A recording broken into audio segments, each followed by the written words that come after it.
liberation of Dalits is not possible without, or the fight of Dalits has to be, for Dalit liberation has to be against Brahminism and capitalism. And the other quotation is that the caste system in India is not only a division of labor, but a division of laborers.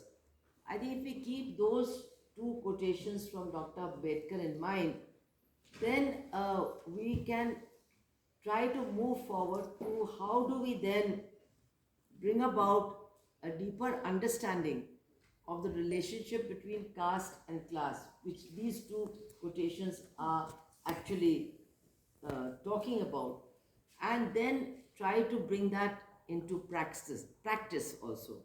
तो ये जो दो मैंने उद्गार लिए हैं बाबा साहब से कि एक तो हमारी लड़ाई ब्राह्मणवाद और पूंजीवाद के खिलाफ होनी चाहिए, और दूसरा वर्ण व्यवस्था केवल श्रम का विभाजन नहीं बल्कि श्रमिकों का विभाजन है। इन दोनों चीज़ों को मद्देनज़र अगर हम रखेंगे तो फिर शायद हम लोग आगे बढ़ सकते हैं एक ज़्यादा अच्छी समझदारी की तरफ कि वर्ण और वर्ग के बीच का क्या रिश्ता है और इन दोनों के खिलाफ लड़ने का क्या रास्ता है। So in that respect, I would like to start first with what has happened after our constitution was passed. It was passed 76 years ago. 76 साल पहले हमारा संविधान पारित हुआ था, और उसमें आप जानते हैं कि हर तरह की समानता की बात की गई है, और समानता के साथ साथ छुआछूत का अंत भी उसमें दर्ज किया गया है कि आज के बाद छुआछूत हमारे देश से ख़त्म हो गई है, गैर कानूनी हो गई है, और हर क्षेत्र में समानता की बात कही गई। आर्थिक समानता, लैंगिक समानता, सामाजिक समानता, हर एक की बात उस संविधान में कही गई। So our constitution was passed 76 years ago, and it has of course enshrined the principle of equality. Political equality, economic equality, social equality, and also gender equality. And also it has talked about and the end of untouchability. Untouchability has become illegal, it has been banned, and so on and so forth. All those promises are there in the constitution. So आज हमारे लिए सोचने और समझने की बात है कि 76 साल हो गए, कॉन्स्टिट्यूशन तो बहुत बढ़िया है, संविधान तो बहुत सही है, लेकिन उसमें जो आश्वासन दिए गए हैं, उसमें जो बातें दर्ज हैं, वो आज भी हमें समाज में देखने को क्यों नहीं मिलती हैं। वो जो अलग अलग तरह के समानताओं की बात है, लैंगिक, सामाजिक, आर्थिक, राजनीतिक, आखिर वो हमारे समाज में देखने को क्यों नहीं मिलती हैं। आज भी हमारा समाज 76 साल के बाद घनघोर असमानताओं का समाज है, और पिछले कुछ सालों में तो ये असमानताएं और भी ज़्यादा बढ़ गई हैं, और भी ज़्यादा जटिल हो गई हैं। So इसका कारण क्या है? And I think that once we try to analyze why this equality is not there in reality, it is not because the constitution is faulty, it is not because Dr. Ambedkar's ideas are wrong, it is because the question of who is going to implement the constitution cannot be decided by the constitution itself.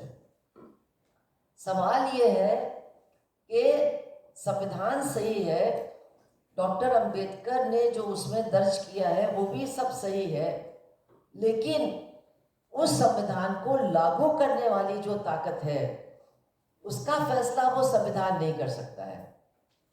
वो फैसला तो लोगों के मत पे छोड़ दिया गया है। वो वोट देंगे और सरकार चुनेंगे, और वो सरकार संविधान को लागू करेगी। So the question of who is going to implement the constitution is left to the decision by voters, they will vote, they will elect a government, and the government will then implement the constitution. Doctor Ambedkar को बहुत उम्मीद थी कि ये जो one man one vote का system है, आप जानते हैं कि बहुत सारे देशों में इतनी जल्दी सबको वोट का अधिकार नहीं मिला।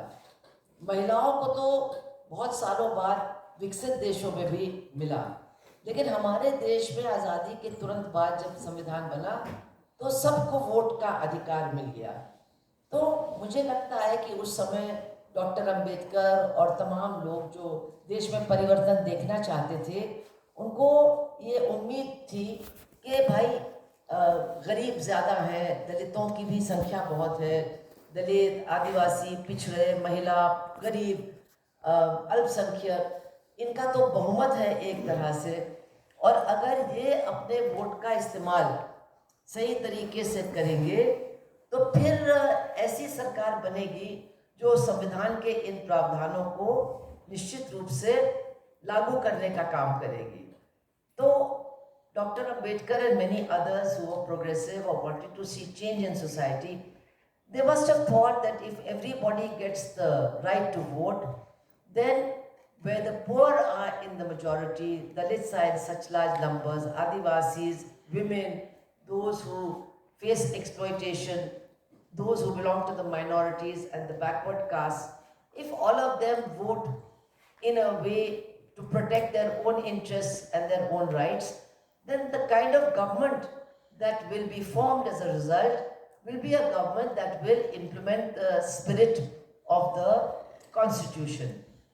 लेकिन आप जानते हैं कि उनके जीवन में ही उनके बहुत सारे जो भ्रम थे या बहुत सारे जो वो चाहते थे, उन्होंने इस बात को समझ लिया कि वो हुआ नहीं है, और उन्होंने संविधान की कमजोरियों पे भी प्रकाश डाला।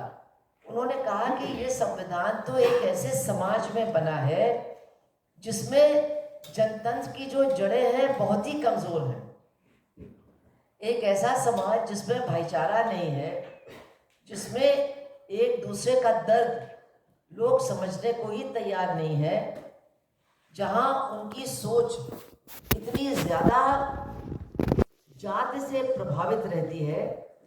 ऐसे समाज में इस संविधान का कितना महत्व रहेगा, उसको लेकर के बाबा साहब ने भी कहा कि मुझे बहुत ज़्यादा, मैं बहुत आशान्वित नहीं हूँ कि ये संविधान हमारे सपनों का भारत बनाने में सफल होगा।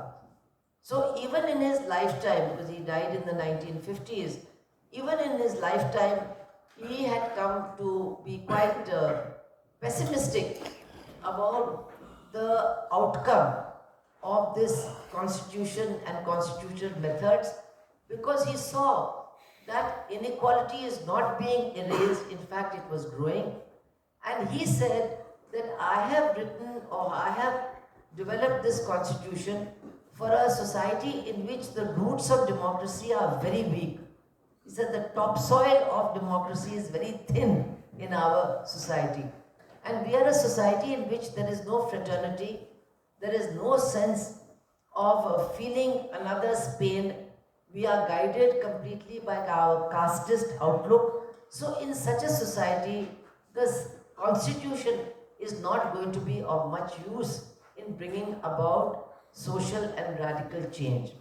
Now I think यहाँ पर हम लोगों को ज़रा सा रुक करके अब ये सोचना पड़ेगा कि अगर अकेले संविधान से वो परिवर्तन नहीं आ सकता जो हम चाहते हैं, अगर अकेले संविधान से वो मुक्ति हमारे देश के पीड़ित समुदायों का संभव नहीं है, तो आखिर फिर कैसे ये संभव हो सकता है? So we have to, I think, address the question that if the constitution alone is not enough to remove inequality and to remove social discrimination and untouchability, then actually what is needed to do this? And then we have to come back to what Baba Sahab had said, कि लड़ना तो पड़ेगा ब्राह्मणवाद और पूंजीवाद के खिलाफ. The fight will have to be against Brahmanism and capitalism. That means against social exploitation and also economic exploitation. These are systems. वर्ण व्यवस्था इज अ सिस्टम, ये एक प्रणाली है जो शोषण की प्रणाली है. इसमें केवल सामाजिक शोषण नहीं है, इसमें आर्थिक शोषण का भी एक बहुत बड़ा पहलू है. So these two systems of exploitation, that is what he called capitalism and Brahminism, or the caste system and capitalism, we have to understand that Brahminism is not only a form, a system that promotes social exploitation, it also promotes economic exploitation. Economic exploitation is a very big part of the oppression and suppression and exploitation of Dalits in our society.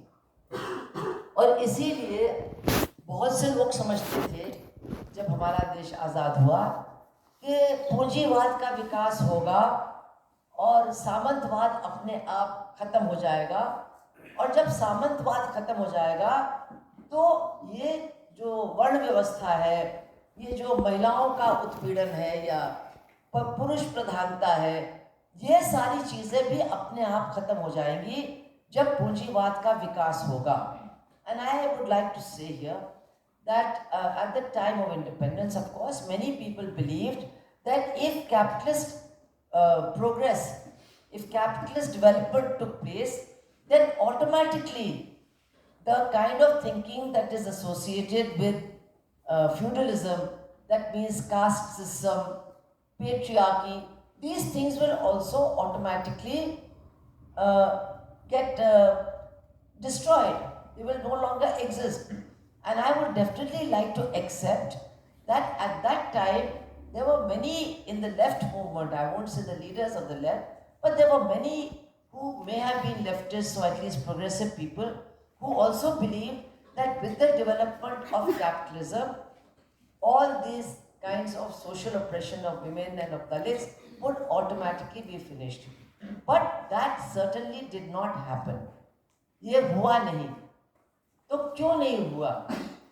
क्योंकि जो भी शोषण की प्रणाली है वो अपने आप को मजबूत करने के लिए जितने अन्य शोषण की प्रणालियां मौजूद है समाज में उनका इस्तेमाल करती है. Any system which is exploitative, like the capitalist system, actually makes use of all other systems of exploitation and oppression that are available in society to strengthen itself and to increase its own exploitation.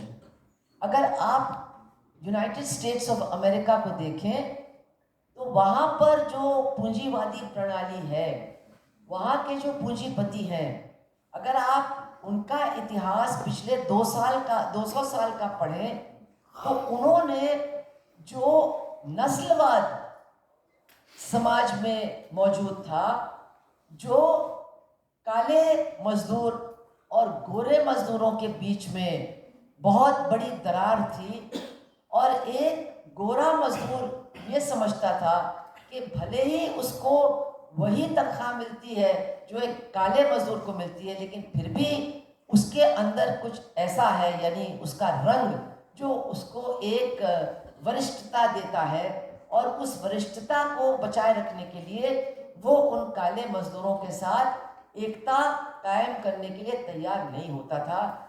इसका बहुत बड़ा फायदा America के पूंजीपतियों ने उठाया, वहाँ के यूनियंस को तोड़ने के लिए, वहाँ की हड़तालों को तोड़ने के लिए, और गोरे और काले मजदूरों के बीच में एक बहुत बड़ी नफरत की दीवार खड़ा करने के लिए.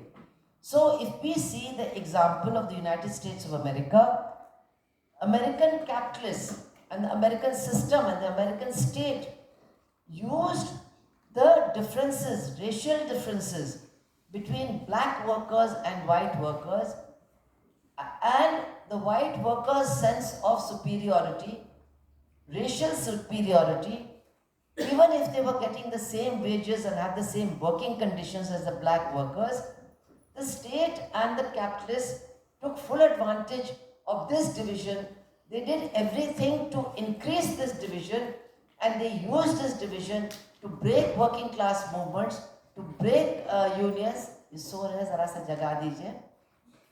they used this to break unions and to break working class movements and naturally increase their profits. And ultimately, it was the workers, both black and white, who really were harmed in the process. तो ये प्रक्रिया हमको भारत में भी देखने को मिलती है. हमारे देश में भी जो मजदूर वर्ग है उसमें जाति को लेकर के बहुत विभाजन है. जो ऊंची जात के मजदूर हैं वो जो दलित जाति के मजदूर हैं उनके बीच अपना जो एक फासला है उसको बनाए रखना चाहते हैं. और इसका भी असर हमारे मजदूर वर्ग के आंदोलन और हमारे ट्रेड यूनियन आंदोलन पे पड़ा है.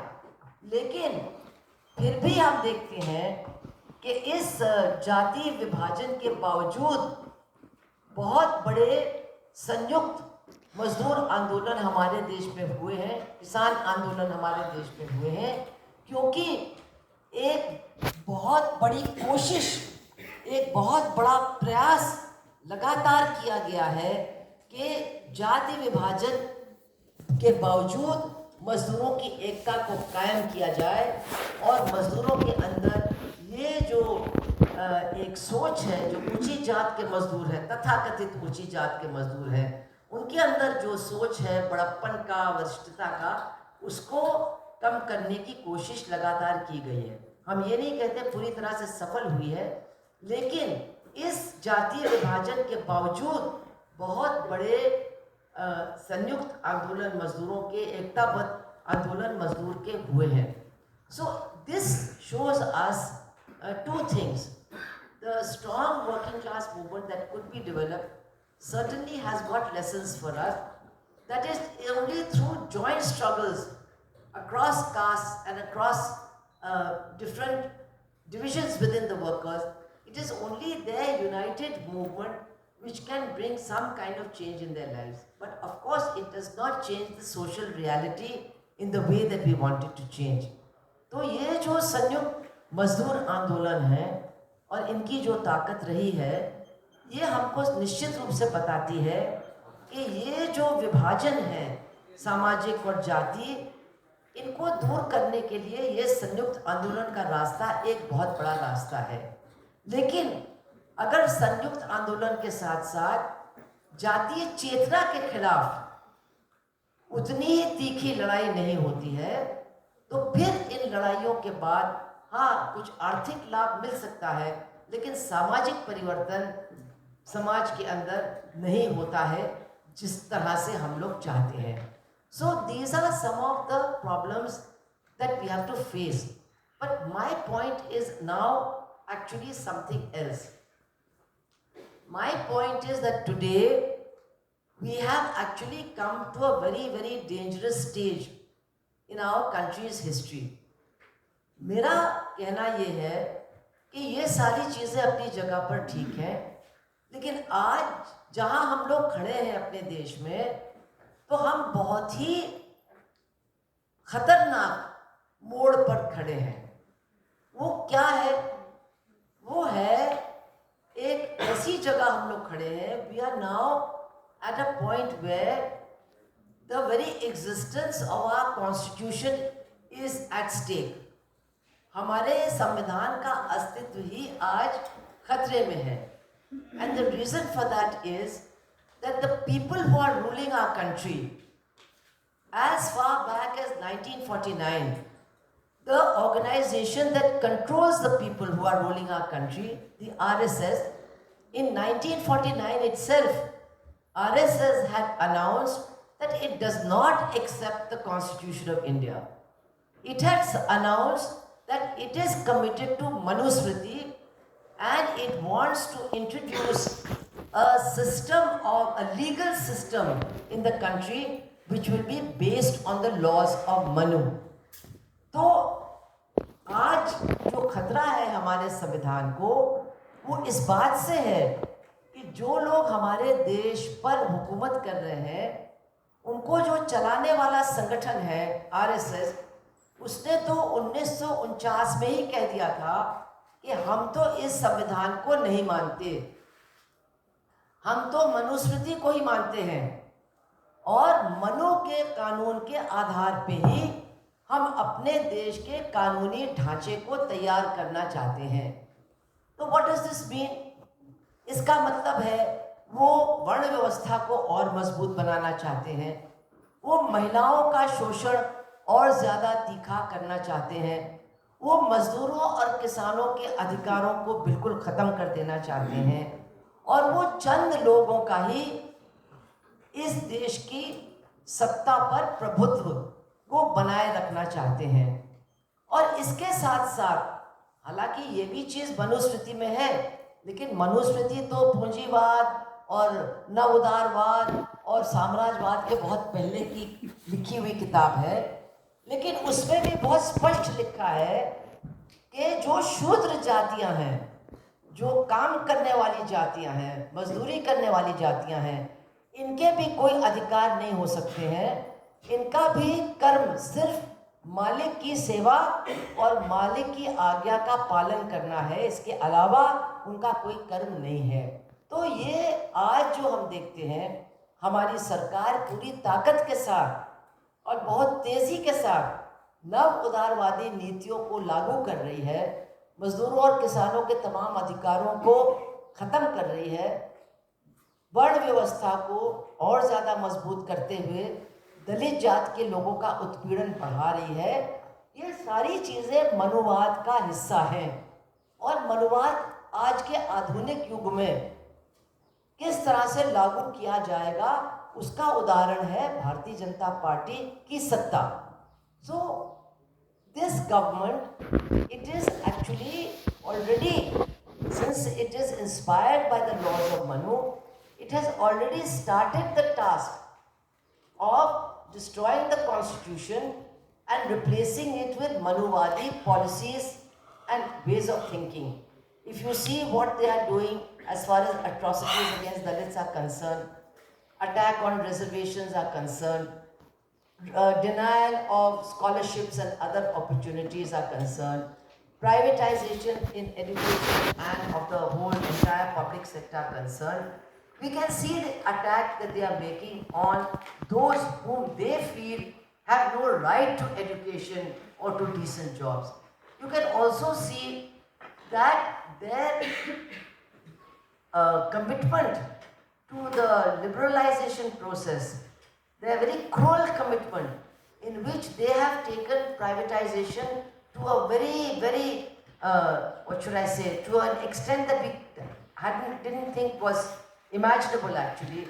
And now they are not only selling the public sector or handing it over to the corporates, but they are also handing over the natural resources of our country by removing tribals from where they stay. Those natural resources are also being handed over to the private sector, to the corporates. And of course, Manusmriti did not talk about capitalism or imperialism or liberalization, but Manusmriti very definitely says that those who work, who belong to the Shudra caste, they have no other right except to work for the owners, to serve the owners, and to serve them blindly without opening their mouths. This is something that Manusmriti says very explicitly. So what we are seeing today is a hollowing out of the constitution, a destruction of the constitution.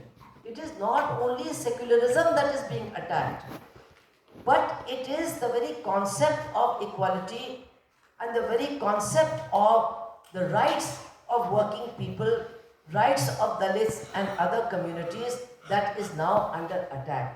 तो आज जो हम देख रहे हैं वो केवल जो हमारे संविधान का धर्मनिरपेक्ष चरित्र है, सिर्फ उस पर हमला नहीं है, बल्कि उसकी जो समानता की बात है, जो काम करने वाले लोगों के अधिकारों की बात है, जो ज़्यादा अतिशोषित हमारे समुदाय है देश में, उनके अधिकारों का संरक्षण की बात है, इन सारी बातों पर आज ये जो हमला हो रहा है, हम इसको अगर एक शब्द में कहें तो ये एक मनुवादी हमला है। तो आज मेरे ख्याल से जो लोग दलित अधिकारों के लिए लड़ते हैं, जो लोग दलितों की मुक्ति के लिए लड़ते हैं, उनके लिए ये सोचना ज़रूरी हो गया है कि अब इस लड़ाई का रास्ता कैसा होना चाहिए, हमको किस तरह से आगे बढ़ना चाहिए।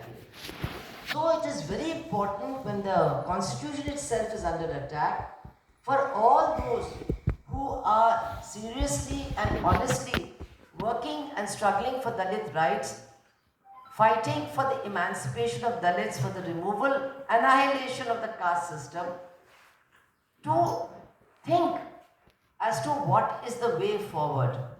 And here I would like to say that certainly identity politics is not the way forward.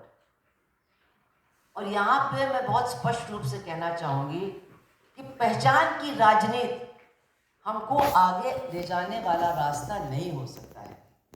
मैं पहचान की बात नहीं कर रही हूँ, I am not talking about identity, I am talking about identity politics, पहचान की राजनीति।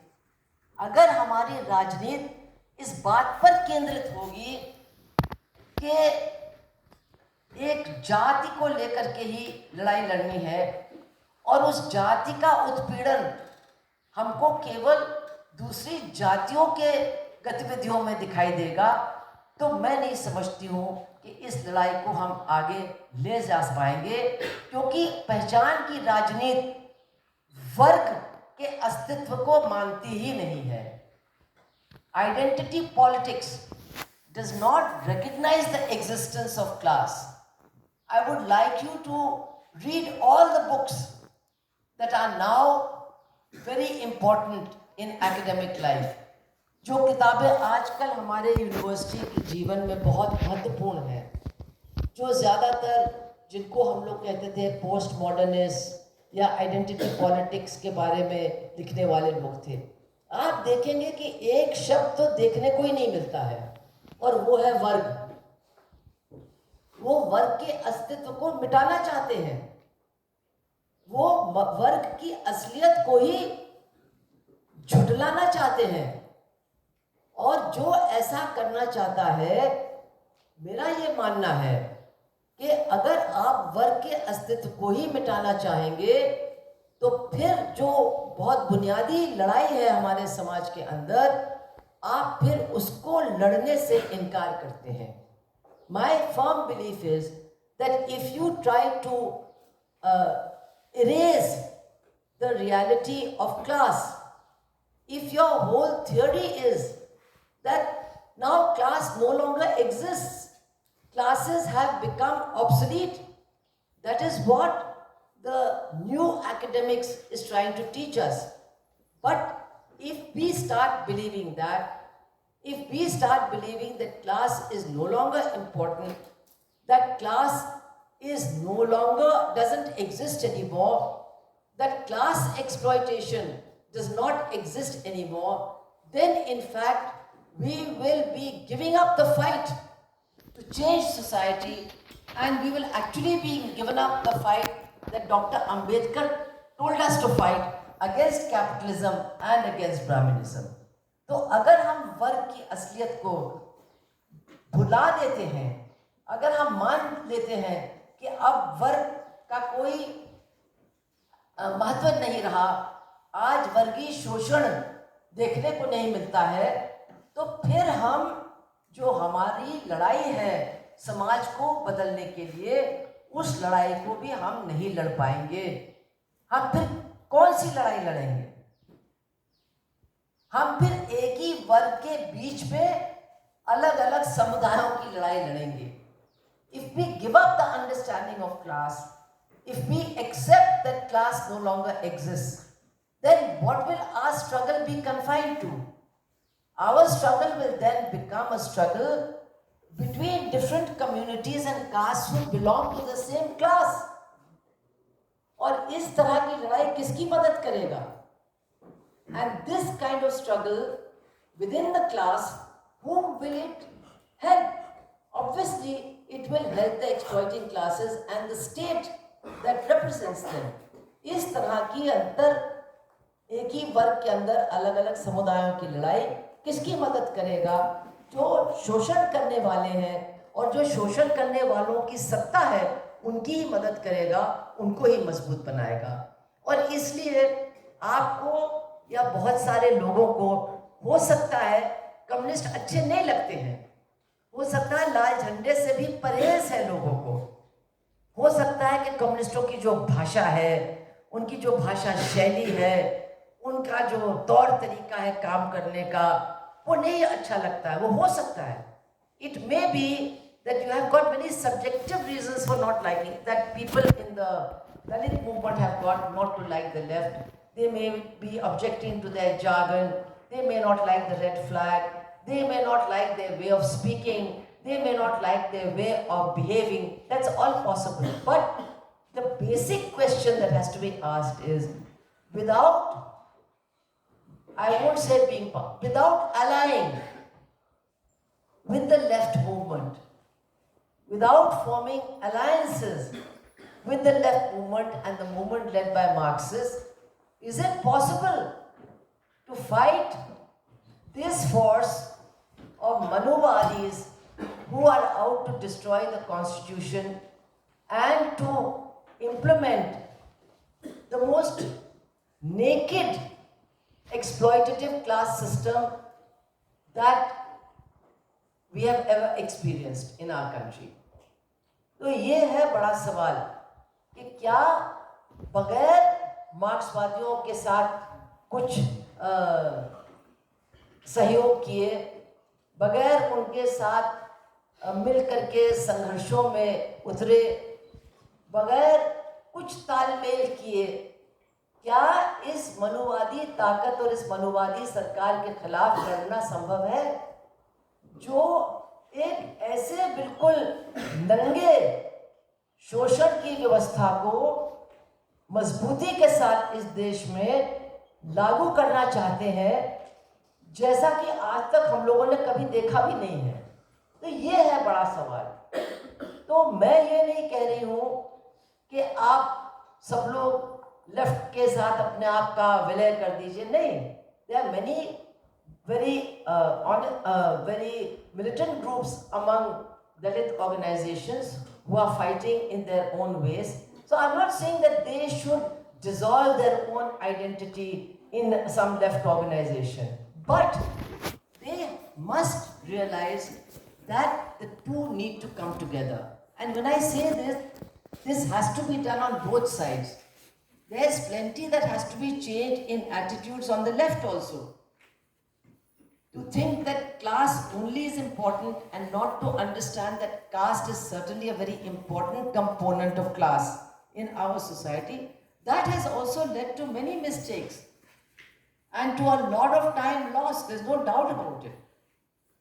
तो ऐसा नहीं है कि एक तरफ के लोगों को ही समझना है, लेफ्ट को भी, कम्युनिस्टों को भी अपनी सोच और अपनी समझ को ज़्यादा परिपक्व बनाने की ज़रूरत है।